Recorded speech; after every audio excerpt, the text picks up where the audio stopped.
How do you get all of the things? What's involved?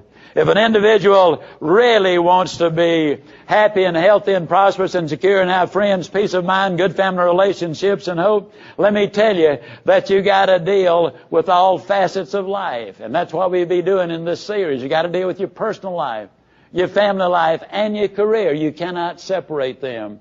The January 8th, 1990 issue of USA Today said the number one cause of a productivity decline in America today is marital difficulty at home. You can't have a knockdown, drag you out at home and go to the job and be as productive as you otherwise would be. You cannot get fired or chewed out by the boss on the job and go home with the same attitude as you'd have if you had just been given a significant raise or recognition. You cannot separate all of these things. I will attempt throughout this series to make one thing crystal clear, and that's this.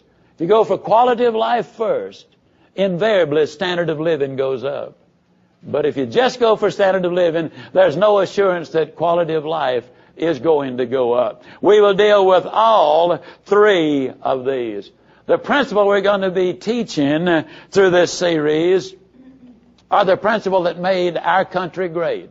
Did you ever wonder why it is that in 1776, 3 million Americans produced Washington and Hamilton and Jefferson and Madison and Monroe and Franklin and Washington and the whole bit?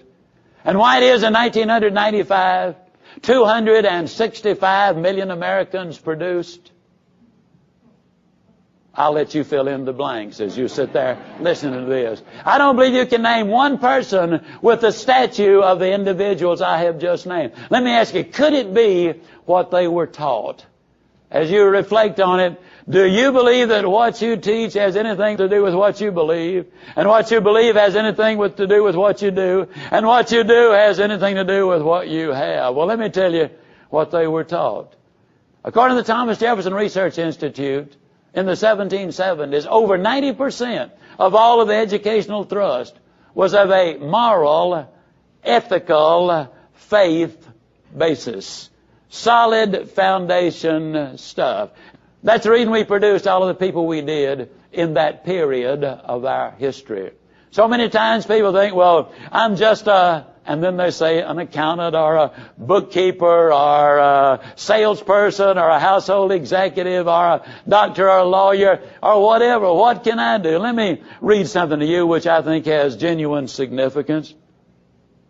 Now, I proceed by saying, again, yes, you were designed for accomplishment. You're engineered for success. You're endowed with the seeds of greatness. You're fearfully and wonderfully made.